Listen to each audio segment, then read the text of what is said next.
Friends, ఇప్పుడే అందిన వార్త. తెలంగాణలో ఈ పథకం పైసలు డబుల్ డబ్బులు అంటూ పెంపు పైన ముఖ్య ప్రకటన అంటూ లేటెస్ట్ అప్డేట్ అయితే రావడం జరిగిందండి.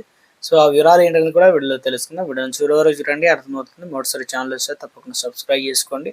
చూస్తున్నారు కానీ లైక్ చేయడం మర్చిపోతున్నారు, వెంటనే లైక్ చేయండి. వివరాలకు అయితే వెళ్ళిపోదామండి. వీడియోలో ఇచ్చిన హామీ మేరకు చేయూత పథకం కింద ఇస్తున్న పెన్షన్ పెంచాలని రాష్ట్ర ప్రభుత్వం భావిస్తుంది. అయితే రాష్ట్ర ఆర్థిక పరిస్థితుల దృష్ట్యా పెన్షన్ మొత్తాన్ని విడతల వారీగా పెంచాలనే అభిప్రాయంతో ఉంది.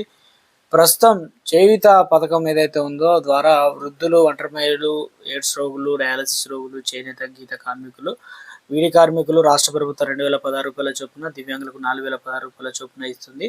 కానీ ఎన్నికల సమయంలో చేయూత పెన్షన్ 4016 రూపాయలు, దివ్యాంగులకు 6000 రూపాయలకు పెంచుతామని కాంగ్రెస్ హామీ ఇచ్చింది. ఇప్పటికే 6 గ్యారెంటీలో భాగంగా మహిళలకు ఉచిత బస్ ప్రయాణాన్ని, గృహజ్యోతి కింద 200 యూనిట్ల ఉచిత విద్యుత్, 500 రూపాయలకు గ్యాస్ సిలిండర్, సన్నబియ్యం వంటి హామీలను అమల్లోకి తెచ్చిన రేవంత్ రెడ్డి సర్కార్ ఇప్పుడు పింఛన్ల పైన దృష్టి సాధించింది.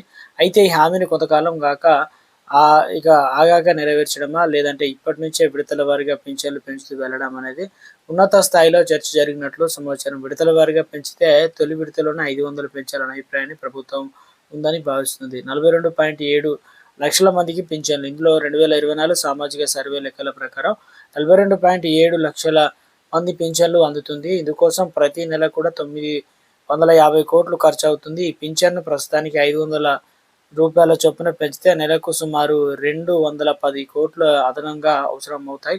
అంటే ఏడాదికి 2500 కోట్ల పైగా భారం ప్రభుత్వం పడనుంది. దీనిపైన తుది నిర్ణయానికి వచ్చాక బడ్జెట్లో కూడా ప్రస్తావించే అవకాశాలు అయితే ఉంది.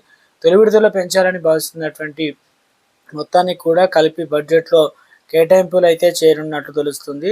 కాగా దివ్యాంగులకు పింఛన్లు పొందేవారు కూడా ముఖ్యంగా తక్కువ సంఖ్యలోనే ఉన్నారని చెప్పేసి వీటి వరకు కూడా కొంత ఎక్కువ మొత్తం పెంచాలన్న విజ్ఞప్తులు కూడా ఉన్నాయన్నమాట. అయితే అందరికీ ఒకే విధంగా సమస్థాయిలో పెంచాలని ప్రభుత్వం ప్రాథమికంగా ఒక అభిప్రాయాన్ని అయితే వచ్చినట్లు సమాచారం.